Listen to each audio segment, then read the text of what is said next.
तुझ्या गणित लोकसभेचं या आमच्या विशेष सिरीजमध्ये आपल्या सगळ्यांचं स्वागत। आज आपण मुंबईच्या शेजारीच असलेल्या आणि महाराष्ट्राचा एक आदिवासी जिल्हा म्हणून ओळख असलेल्या पालघर मतदारसंघाची माहिती घेणार आहोत। तसा फारसा चर्चेत नसला तरी 2019च्या लोकसभा निवडणुकीपूर्वी याच पालघर लोकसभेच्या पोटनिवडणुकीने रंगत आणलेली होती।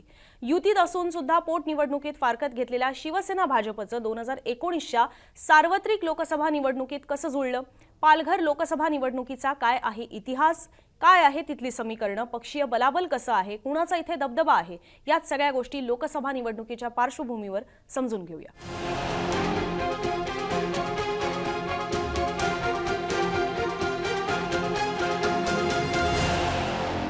पालघर लोकसभा मतदारसंघाचा इतिहास तसा फारसा जुना नाहीये। 2009 मध्ये झालेल्या मतदारसंघ पुनर्रचनेत पालघर लोकसभा मतदारसंघ हा तयार करण्यात आला।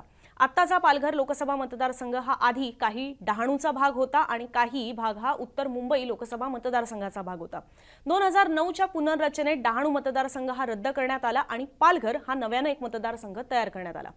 डहाणू लोकसभा मतदारसंघातून आधी काँग्रेस, कम्युनिस्ट पार्टी, भाजप यांचे उमेदवार निवडून आलेले होते। आताचा जर पालघर लोकसभा मतदारसंघ पाहिला तर तिथे 2009ला बहुजन विकास आघाडीचे बळीराम जाधव लोकसभेवर निवडून गेले। त्यानंतर 2014ला भाजपचे चिंतामण वनगा, 2018च्या पोटनिवडणुकीत भाजपचे राजेंद्र गावित आणि पुन्हा एकदा 2019च्या सार्वत्रिक निवडणुकांमध्ये शिवसेनेचे राजेंद्र गावित हे लोकसभेवर निवडून गेले। पण ज्याचा मी सुरुवातीला उल्लेख केला तो म्हणजे 2018च्या पोटनिवडणुकीत कशी रंगत आलेली होती। 2014 मध्ये निवडून आलेले भाजपचे चिंतामण वनगा यांचं 2018 मध्ये निधन झालं। वर्षभरावर लोकसभा निवडणूक असली तरी पालघरमध्ये लोकसभेची पोटनिवडणूक ही लागली होती। राज्यात असो किंवा देशातही असो शिवसेना आणि भाजप हे युतीत होते।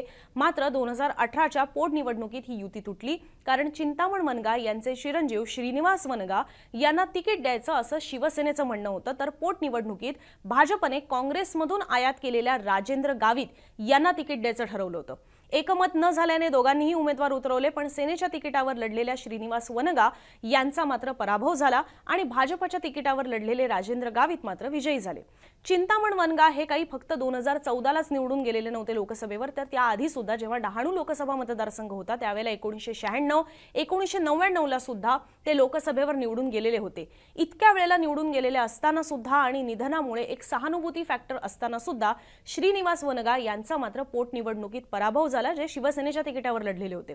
वर्षभरात लोकसभेची अशीही सार्वत्रिक निवडणूक लावण्यात आली आणि 2018च्या पोटनिवडणुकीत भाजपच्या तिकिटावर निवडून आलेले राजेंद्र गावित यांना नंतर शिवसेनेच्या जागा वाटपामध्ये ती जागा शिवसेनेकडे गेल्यामुळे, म्हणजे युतीच्या जागा वाटपामध्ये ती जागा शिवसेनेकडे गेल्यामुळे जे भाजपच्या तिकिटावर निवडून आलेले राजेंद्र गावित होते त्यांना शिवसेनेच्या तिकिटावर लढवण्यात आलं आणि ते जिंकले सुद्धा। आता तेच राजेंद्र गावित असो किंवा ज्यांच्यासाठी ठाकरेंनी पोटनिवडणुकीत युती तोडलेली होती 2018ला, ते श्रीनिवास वनगा असो, दोघेही सध्या शिंदेच्या शिवसेनेसोबत आहेत। विधानसभा निहाय सुद्धा या जागेचा आपण विचार करायचा झाला तर इथे भाजपचा एकही आमदार नाही। खासदार जरी शिवसेनेचा असला तरी सुद्धा विधानसभा निहाय बहुजन विकास आघाडीचं प्राबल्य इथे आपल्याला जास्त पाहायला मिळतं। पालघर लोकसभा मतदारसंघामध्ये विधानसभा निहाय आपण आकडेवारी पाहिली तर पालघर या विधानसभा मतदारसंघात शिवसेनेचे श्रीनिवास वनगा हे आमदार आहेत। बोईसरमधून बहुजन विकास आघाडीचे राजेश पाटील, नालासोपाऱ्यातून बहुजन विकास आघाडीचे क्षितेश ठाकूर, वसईमधून पुन्हा एकदा बहुजन विकास आघाडीचे हितेंद्र ठाकूर, डहाणूमधून मार्क्सवादी कम्युनिस्ट पक्षाचे विनोद निकोले आणि विक्रमगडमधून राष्ट्रवादी काँग्रेसचे सुनील भुसारा हे इथले आमदार आहेत। आता ही झाली इथली समीकरण आणि जसं मी सुरुवातीला म्हटलेलं होतं की 2009लाच हा मतदारसंघ आल्यामुळे याला असा फारसा मोठा इतिहास नाहीये, पण 2009 पासून कसं चित्र राहिलेलं होतं ते आम्ही तुमच्यासमोर ठेवलेलं आहे। आता पालघरच्या मतदारसंघासंदर्भात पर्टिक्युलरली बोलायचं झालं तर इथे आदिवासी समाज हा मोठ्या प्रमाणात आहे। मुळात पालघर हा लोकसभेचा मतदारसंघ हा अनुसूचित जमाती म्हणजेच शेड्यूल्ड ट्राइब्स ज्याला आपण एसटी म्हणतो त्यांच्यासाठी हा राखीव आहे। आदिवासी असतील, मराठी असतील, हिंदी, गुजराती भाषिक इथे मोठ्या प्रमाणावर आहेत, तेच इथले मोठ्या प्रमाणातले मतदार आहेत। जिल्ह्यातून सध्या मुंबई वडोदरा महामार्ग आहे, बुलेट ट्रेन आहे, त्याचप्रमाणे वाढवण बंदर असे मोठे प्रकल्प हे प्रस्तावित सुद्धा असून वडोदरा महामार्ग आणि बुलेट ट्रेनसाठी भूसंपादन सुद्धा इथे पूर्ण झालेलं आहे। हे काही महत्त्वाचे फॅक्टर्स आहेत या लोकसभा मतदारसंघातले। मोदी सरकारचा ड्रीम प्रोजेक्ट असलेल्या प्रस्तावित वाढवण बंदर प्रकल्प हा सध्या इथे वादाचा विषय सुद्धा आहे। स्थानिकांकडून सुद्धा याला वेळोवेळी विरोध झालेला आहे। बुलेट ट्रेनच्या बाबतीत सुद्धा काही प्रमाणात याच्यात विरोध हा आपल्याला पाहायला मिळालेला होता।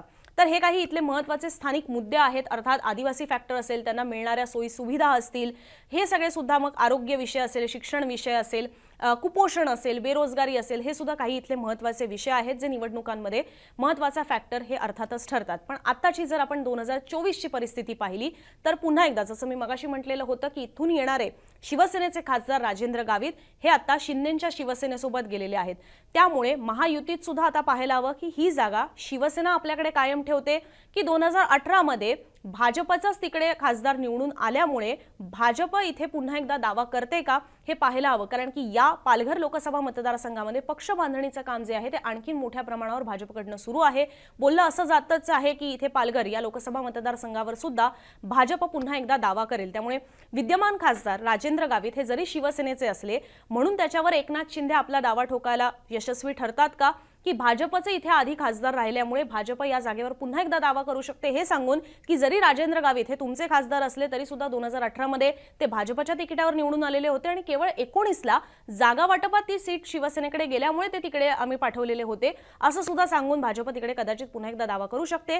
या पलीकडे जाऊन सुद्धा बहुजन विकास आघाडीचा फॅक्टर हा महत्त्वाचा ठरतो कारण विधानसभा निहाय त्यांची ताकद ही आपल्याला जास्त पाहायला मिळते। त्यामुळे ते सुद्धा तिथे उमेदवार उतरवतील। सध्याच्या घडीला तरी बहुजन विकास आघाडी ही ना महायुती सोबत आहे ना महाविकास आघाडी सोबत आहे, पण आपल्याला लक्षात आहे ज्या वेळेला शिवसेनेत बंड झालेलं होतं आणि 2022 ला संपूर्ण सत्तांतराची परिस्थिती झालेली होती त्या दरम्यान ज्या काही निवडणुका झाल्या असतील, राज्यसभेची निवडणूक असेल, विधान परिषदेची निवडणूक असेल, विश्वासदर्शक ठराव असेल, या प्रत्येक वेळेला बहुजन विकास आघाडीने महायुतीच्या पारड्यात आपली एक प्रकारे मतं टाकलेली होती। अर्थात नेत्यांच्या भेटीगाठी तिथे झालेल्या होत्या, पण 2024 ला लोकसभा निवडणुकीत सध्या तरी बहुजन विकास आघाडीने अशी कुठली भूमिका घेतलेली नाहीये की ते महायुती सोबत जातील।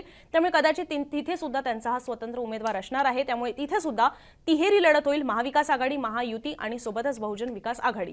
इथे कोण जिंकतं हे अर्थातच पाहायला हवं आणि तुम्ही खास करून पालघर मधले असाल तर तुम्ही कमेंट बॉक्स मधून जरूर आमच्यापर्यंत पोहोचवा की तुम्हाला काय वाटतं या लोकसभा मतदारसंघामध्ये कोणाचा विजय हा होऊ शकतो।